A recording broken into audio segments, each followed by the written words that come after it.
Et c'est toujours un privilège de prêcher la parole du Seigneur. Amen. Sans plus tarder, nous allons aller dans Jean 17, verset 3. Ainsi il est écrit, je lis au nom de Jésus.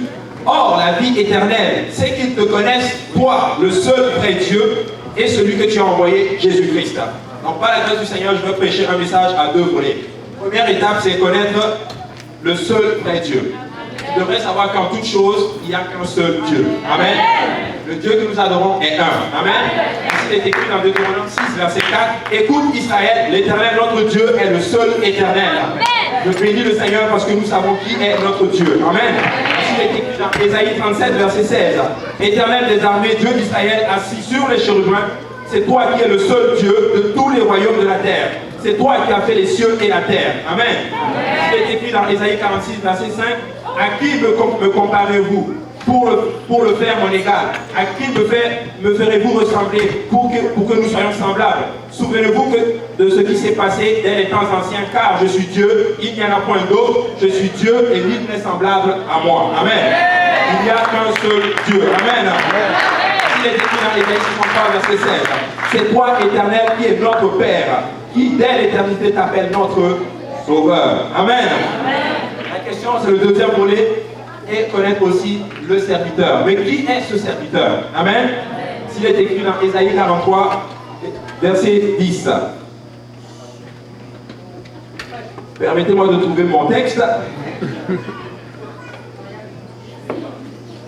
Vous êtes mes témoins, dit l'Éternel, vous et mon serviteur que j'ai choisi, afin que vous le sachiez, que vous me croyez et que vous me compreniez que c'est moi.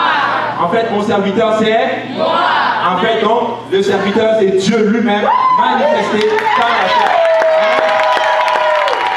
Ainsi, connaître Dieu, c'est savoir qu'il est un et qu'il est le seul sauveur, et savoir que c'est lui-même, en fait, qui est venu pour nous sauver. Allons dans Ésaïe 35, verset 4. Ainsi, il est écrit, dites à ceux qui ont le cœur troublé, prenez courage, ne craignez point, voici votre Dieu, la vengeance viendra, la rétribution de Dieu, il viendra lui-même et vous sauvera. Allez, faites toutes les nations des disciples, les baptisant au nom du Père, du Fils et du Saint-Esprit.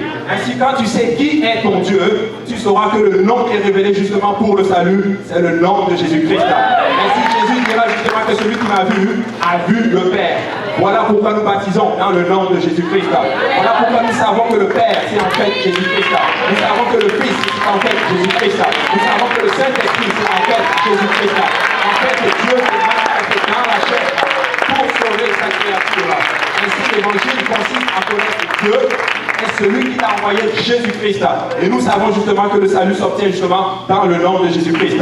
Ainsi, si vous êtes dans cette salle aujourd'hui, j'aimerais vous dire qu'il y a une bonne nouvelle qui a été annoncée pour le salut de quiconque croit. Et le salut justement consiste à croire qu'il n'y a qu'un seul Dieu. Le salut consiste à croire que ce Dieu s'est manifesté dans la chair pour notre salut. Et le salut consiste justement à obéir à cette bonne nouvelle. La question c'est qu'est-ce que cette bonne nouvelle?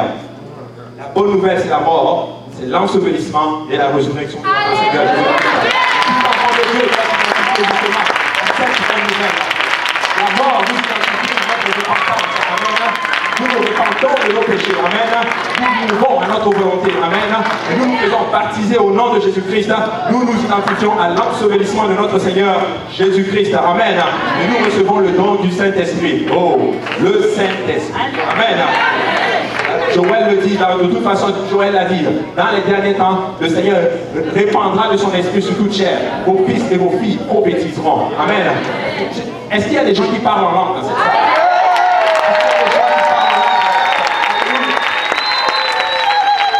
Amen.